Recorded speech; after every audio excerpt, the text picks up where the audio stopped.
Today we will read a chapter number 3, The Trick That Did Not Work, from your literature book. Now, there is a brief summary of the story. A pair of jackals become minister to the king of the jungle and use trickery to keep him under their control. But they do not realize the power of friendship.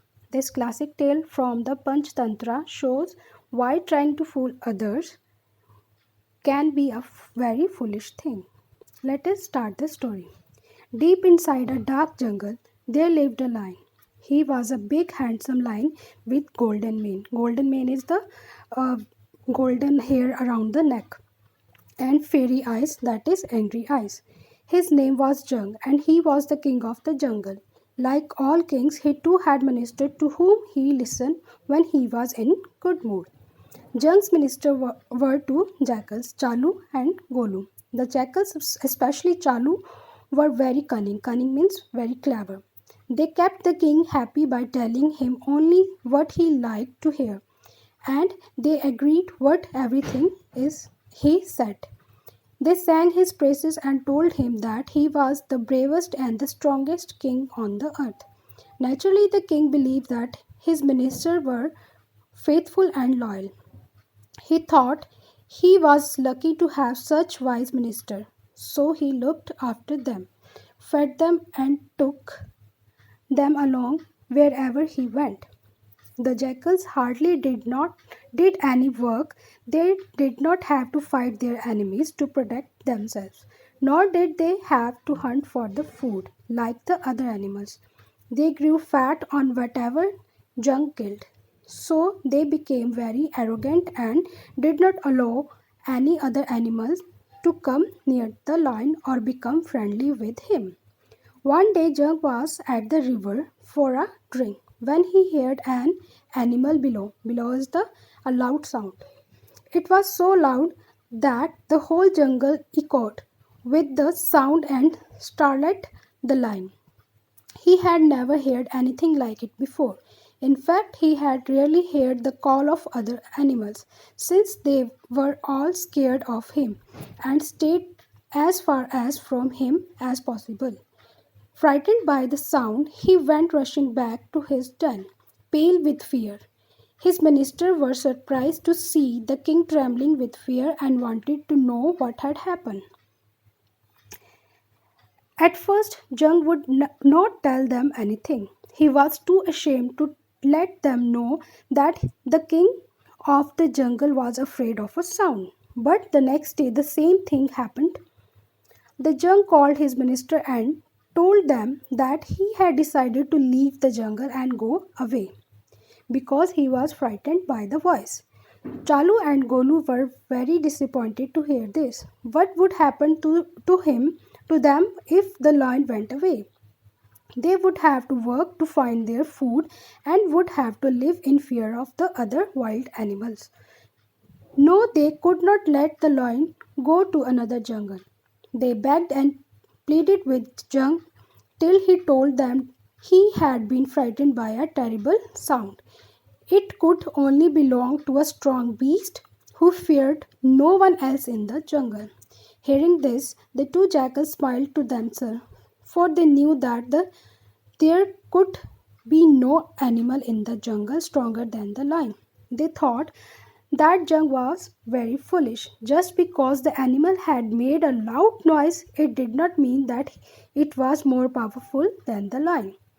But they did not say to the lion. Instead, Chalu said he would go and find out more about the animal.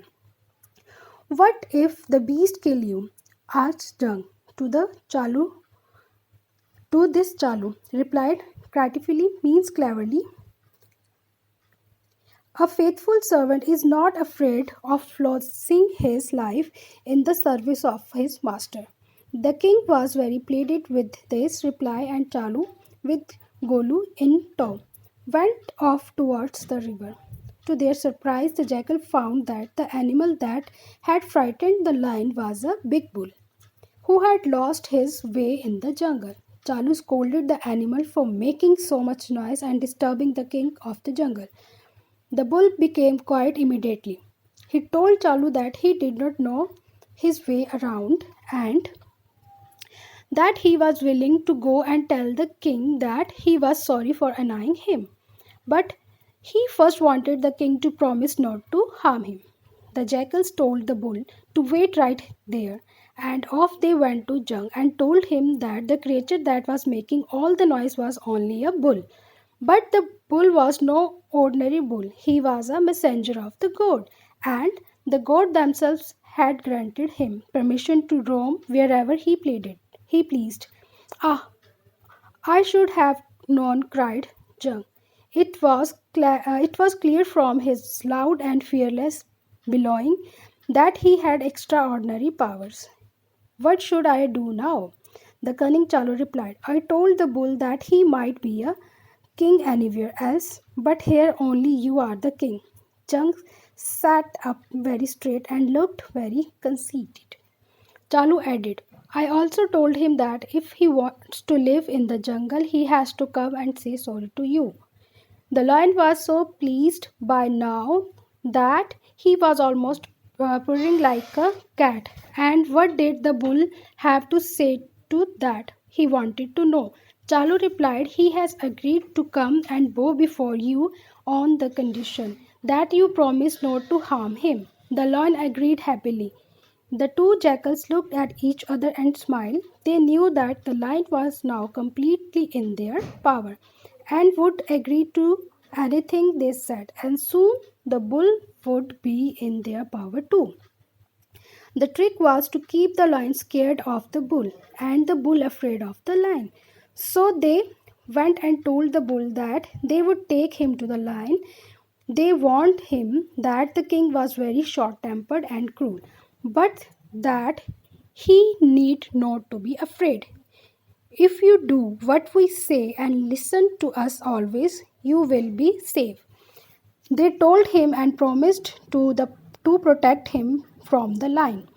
The bull was very grateful to the jackals. He went with them to the king and bowed low before him. He said to the lion, I am sorry for making so much noise and disturbing you. The lion raised his paw as if to say it was all right. Then he asked the bull to sit beside him and tell him about himself.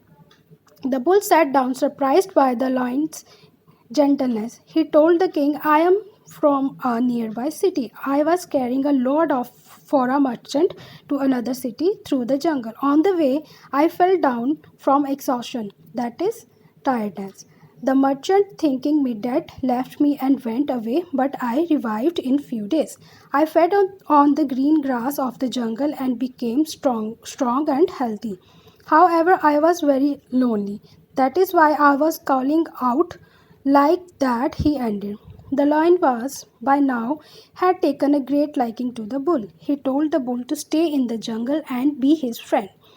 You will never be lonely now, said the lion. You must live with me and tell me the tales of the city. So the bull stayed on. He told Jung many stories about his distant places and people. The lion became so fond of the bull that he almost forgot his minister. He had no time for them now. Thus, the jackals realized that those who try to act too clever and fool others end up fooling only themselves. Thank you.